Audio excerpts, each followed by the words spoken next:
podcast called J is for Justice. I think there's just hope that she returns no matter what. Oh my God, that's Megan's house. Oh my God.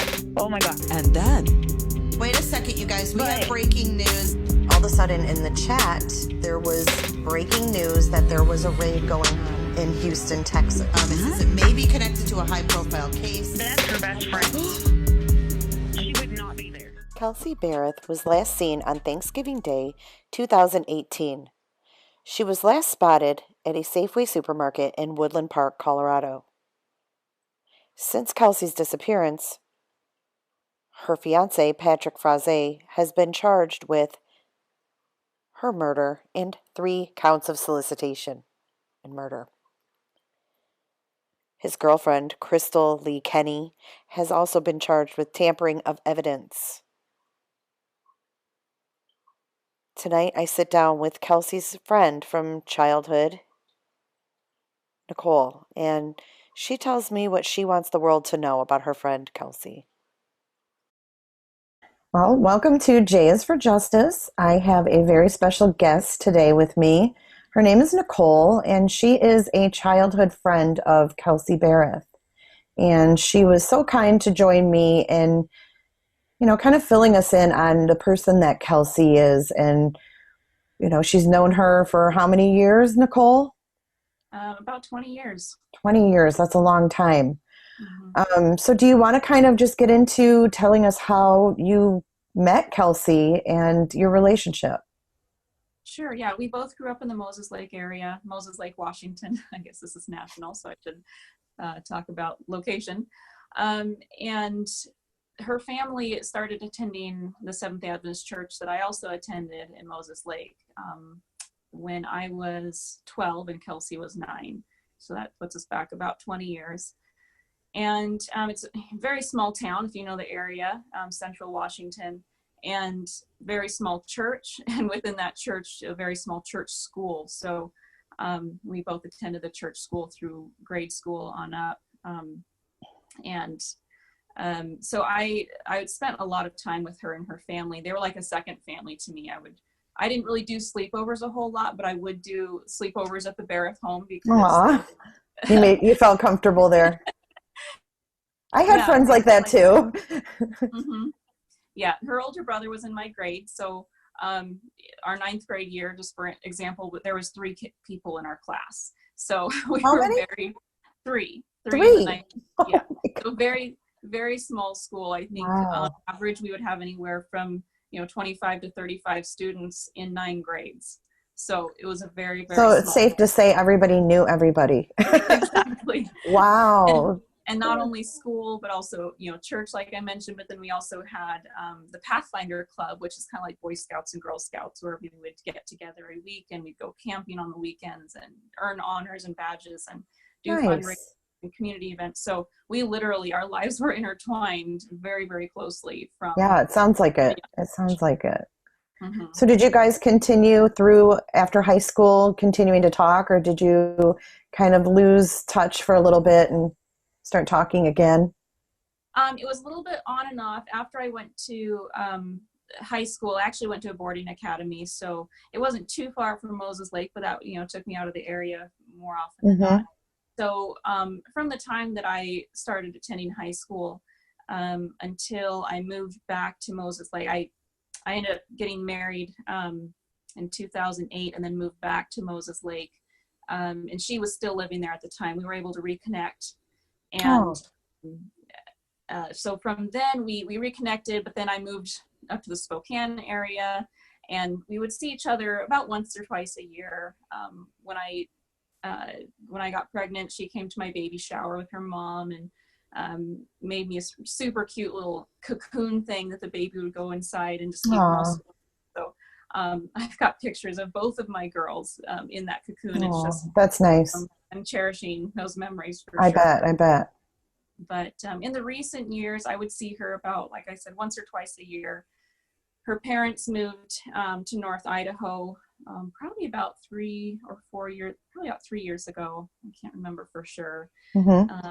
And that's fairly close to where I live in Eastern Washington. So we would get together with them more often than what we used to when they lived in Moses Lake. So She actually lived with her parents for a little while before moving down to Colorado. So I would see them there, and then she would come up to visit. The last couple of years, she would come up to visit her parents, and I would oftentimes be in the area. Mm-hmm. She was visiting, so I'd get to see her as well. Did she have a steady boyfriend through those times? I know she dated someone when I lived in Moses Lake, but I never met him. And Mm-hmm. I didn't know who she was. I believe 2016, I believe that's when she moved down to Colorado because she had met Patrick online. Mm-hmm. I don't know exactly when she met him online, but it was 2016 when she moved down there. Okay. So she was a pilot instructor. Mm-hmm. And so she went to school for that, I imagine. Yeah. And she went to school there in Washington State? Yeah. Mm-hmm. Okay. Yeah.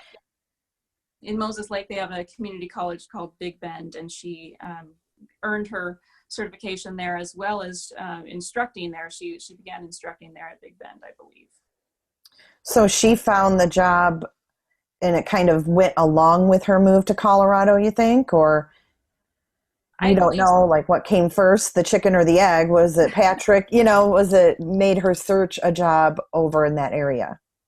I believe she searched for the job because she had met Patrick online. Mm-hmm. I didn't hash out the details with her, Mm-hmm. but that's what I remember. She was driving quite a ways to get to work from where she was living near him in Woodland Park. And you continued speaking to her after her move to Colorado. Mm-hmm. Did you see her when she would come home, or was it just kind of like an occasional text or call, like, how you doing? Everything's going good type thing? So after she moved to Colorado, my main point of contact with her was through her parents. I would see her parents quite often. Mm-hmm. And of course, I heard she was pregnant, and it was perfect because I've got two little girls that are actually 2 years old. My youngest is 2 years older than baby Kaylee. Mm. So just as she became pregnant, I was starting to clear out my baby things. So Mm-hmm. I would get in touch with Cheryl quite often, asking, okay, does Kelsey need this? Or actually, I ended up getting Kelsey's phone number, and I would text her the different things that I had. And Oh, how nice. needed. So it worked out perfect. You were at that time where you were able to, I don't need this anymore. I don't need the bouncy seat anymore. You can have that. Yeah. And I love the fact that it was going to Kelsey, because she was like my little sister. That's kind of how I always viewed her. She was just, she always had a real special place in my heart. I mean, you can always donate things, but when it goes to someone that's special. Right. And that's their daughter, right? Mm-hmm. Mm-hmm. Yeah. I'm really sorry for your loss. It's traumatic. It's traumatic to hear you talk about your friend, and you're holding it together very well. Let me tell you that, because I've seen your other interviews you've done, and you just want to talk about your friend and get who she is out there, Mm-hmm. Not just who people are speculating she is through the press. And I think that's commendable of you. Well, I'll tell you, my first few interviews were pretty rough. I was trying to speak through tears because this has invoked a lot of emotion. I'm sure it has. So have you gotten any flack for speaking out? And because not a whole lot of people have come out and said, I knew Kelsey. Actually, there's several of us that have done interviews, but I think the major press is interested in details on the case and the details that are, exciting to people. And I don't have that. A lot of the people that I knew up here that grew up with her didn't have that, because we lived up here still. So we didn't really get to know Patrick. In fact, most of us never met Patrick. Mm-hmm. We don't have the details on the case that kind of the mainstream media is asking for, even though, I don't even know how many interviews I've done with national news stations, but I've only seen like 2 or 3 actually aired, because there's just you don't have the information they're wanting. Yeah. There's not a lot. So we are speaking out, but it's just not getting out there, which makes me thankful that you're doing this. And it's gonna, sometimes it takes the little guys to really get out there. And well, it's a pleasure. And I love hearing about Kelsey. And, I followed this case since she was missing. Mm-hmm. And, you see the pictures of her, and you see the picture of her and Patrick, and she's holding the baby, and, you wonder what went wrong, what happened to this girl. And, there's all sorts of scenarios, and we don't know who she is. We have no idea what kind of person this is.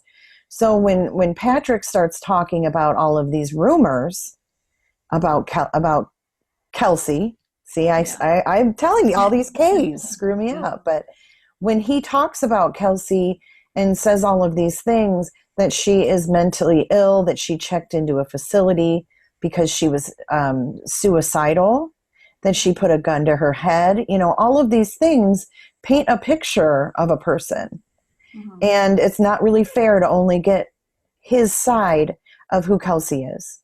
Mm-hmm. And I wanted to ask you a little bit about that. Do you know anything about her mental health or a treatment center that she went to? I did hear that attended a depression recovery program, and it's actually one that I'm familiar with because I took a friend there probably about 5-6 years ago now. A friend of mine was dealing with depression because she had lost a baby in a car accident. So oh my gosh, to that specific treatment place, and it's amazing. It's not your typical program. It's lifestyle and health. Is it inpatient? Yes. Yeah. It is an inpatient. Okay. Mm-hmm. But it's more of a therapy based. Yeah. It's a 10-day program where you do hydrotherapy, you do exercise, spiritual counseling, and finding inner peace, basically. It's not a I'm tied down in a straitjacket and they're giving me medication. It's a peaceful find inner peace and get to the root cause of why you're feeling so down and bad. Yeah, just one point on that. The Kelsey that I knew before she moved to Colorado was not one that I would not have suspected that she would need a treatment center like that. And of course, there's no shame in going through something like that. I battled depression when my parents were divorcing, and afterwards. Sure, I mean, we all have at one time or another. That's nothing to hold against anybody, and everybody goes through their trials and tribulations. Absolutely.